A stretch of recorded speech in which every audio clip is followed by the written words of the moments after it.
to the beach, Wait, I met this girl when I was 12 years old.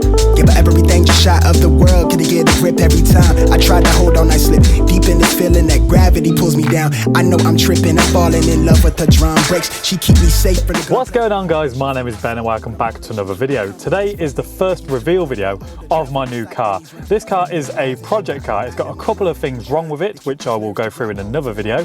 And it is, of course, an E85 BMW Z4. Now, if you scroll through my videos kind of when I first started the channel, you will of course remember my wrapped Riviera blue E85 that I had. That was a 2006 model. This is a 2003, and this has the all-important inline 6 3-litre engine, which is the one to have. And yeah, if you haven't already, do make sure you subscribe to the channel, as I'm going to be churning out many videos with this. And then at the end of the series, I will set myself a challenge and try and flip the car for a profit. But for now, let's start the car up, let's head out for a drive, and let's have a chat about this car. Now, this car is an auto, not a manual. It is absolutely fantastic. Let's put it in manual and sport. Before I start, listen to the exhaust.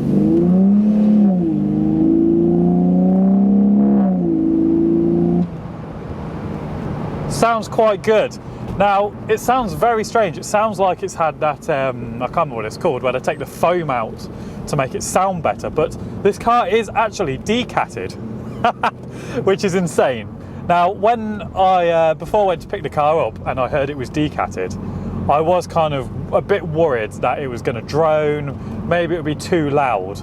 But honestly, if I remember correctly, I believe this car has 3 cats. I'm not quite sure on that. So from what the owner was telling me, he's had one of those cats removed, which is a great addition to the car, if I'm honest.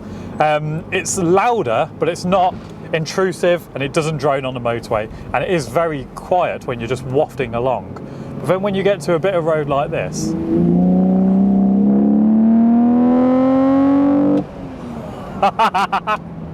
it absolutely screams. Oh, it sounds brilliant. If you get it right, it does crackle and pop, but it doesn't do it all the time. It doesn't do it like the back box delete mod does on these cars. It's very select. You've got to get it in the right RPMs, and then it will do it.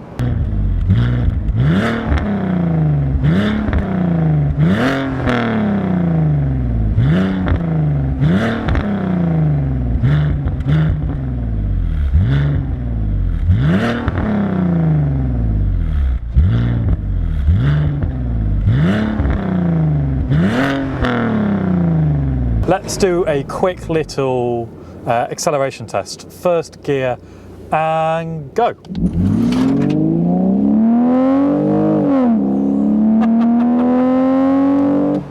Wow. This car still pulls like an absolute train. It is very quick. I'll tell you what, even though this car is an auto, it is still tremendous fun. Driving it back on the motorway to my house when I bought it, I just stuck it in drive and just wafted along very comfortably. But then when you get to a road like this and you whack it in manual, you of course have the manual function. It's like a Triptronic gearbox, and it is brilliant. I thought this would be poo over the manual, but I am actually very, very surprised. I like it a hell of a lot. A little bit about the car. This is, like I said, a 2003 BMW Z4. So it is one of the earlier cars. It's one of the first ones out of the factory. This one has 130,000 miles on the clock. It's a 5-speed auto. It's got a sport button. The spec on this car is actually a great surprise. I wasn't expecting it to be that good, especially when you find out what I paid for it, which I'll get onto in a minute. This car has heated seats, which is, they need to be on, by the way, because I've got the roof down in January and it's freezing cold. So it's got heated seats, it's got the satellite navigation, which admittedly in 2020 is horrendously dated, but the fact it has that option is brilliant. Great stereo, I suppose, auto lights, memory seats and electric seats. Anything else? that seems to be about it. The previous owner also put these weird wheels on, which I'm hit and miss on. I can't decide if I like them or not. I believe they're from a BMW E86, if I remember rightly, but I'm 50-50. I'm on the fence about them. I'm not too sure. They look quite cool. I'm just not sure they fit this car. I'll tell you what, driving an E85 again, and especially one with a very powerful engine, just feels fantastic. And I've got to say, the heaters in here with the roof down are so much better than my Boxster. Not entirely sure why. I'm a bit worried I'm going to fall in love with this a bit too much. The goal is to sell it once all the bits are done. Now, I mentioned there are some bits wrong with the car, and you may have noticed in the B-roll that door card is missing. I'm not going to go into that in this video. That'll be another video where I highlight all the issues with this car, which they aren't that bad, to be honest. This video is purely a reveal and a celebration and a kind of welcome to the channel for the car, and I absolutely love it. As soon as I get home though, after filming this video, I'm going to give the car a very, very, very good clean.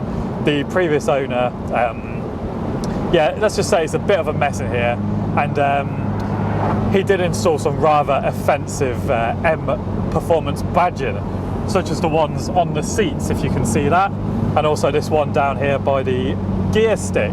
So they are the first thing that need to go in this car. They have no place on a 3-litre I E85. It's not an M, so take them off. In fact, when I was driving the car home, I was kind of picking at it, trying to, bloody hell, what is he, super glued that on or something? I was like literally picking at them, trying to get them off because they were offending me that much. So, as the title suggests, this is quite possibly the cheapest E85 Z4 in the UK. So you're probably wondering, how much did I pay for this absolute gem? Was it £3 grand? Was it £2 grand? Was it even £1,000? No. I got this car. Wow. I got this car for £900, which is an absolute steal. Honestly, this car drives so well. The tracking is perfect. The engine pulls like a train, and it sounds fantastic. I've just whacked it into first. Oh God. Still getting used to the auto, but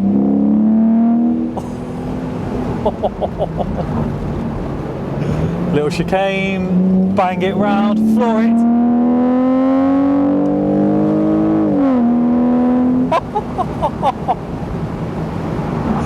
Oh wow. Now it's quite funny because I was debating a D-Cat on the Boxster, and I thought, nah, it'll be too intrusive, but having a D-Cat when the other cats are still in place, I don't know how many my Boxster has, probably not as many as this, but when the other cats are in place and you still have the back box, it amplifies the tone of the engine but without making it silly, which is unexpected. I thought D-Cats were supposed to like spit flames and be obnoxious, but no. I am absolutely astounded that a car for £900 drives as well as this. It's so strange. This is by far the cheapest car I have ever bought, and it is fantastic. I can't wait to get home and give it a good scrub. I can't wait to drive it. I can't wait to fix it. It's fantastic. I am absolutely in love with this car, and it is so surreal being back in an E85, the car that essentially started my YouTube channel. And yeah, so my old car was a 2006. It was the M Sport, so it had a different steering wheel, bits like that, but it had a 4-cylinder 2-litre engine, which was a massive mistake. That car never ever stopped going wrong, but to be back in one now, it's incredibly basic in here, and it's just fantastic. Having that screen up there as well, be that it's very outdated, is a cool feature to have. Not many Z4s have that. There we have it then, guys. I hope you enjoyed this little introduction video and to welcome the E85 Z4 to the YouTube channel. This is going to be a hell of a lot of fun, and I cannot wait to start working on this car. Now, if you haven't already, be sure to give the video a thumbs up and also hit the little subscribe button and the notification bell so you do not miss out on any of the upcoming episodes with this car. At the end of the series, I am going to set myself a challenge where I try and flip the car for a profit, unless I end up liking it so much that I end up keeping it, but that is the plan. But anyway, again, don't forget to subscribe, don't miss out on any of my future upcoming episodes, and thank you very much for watching.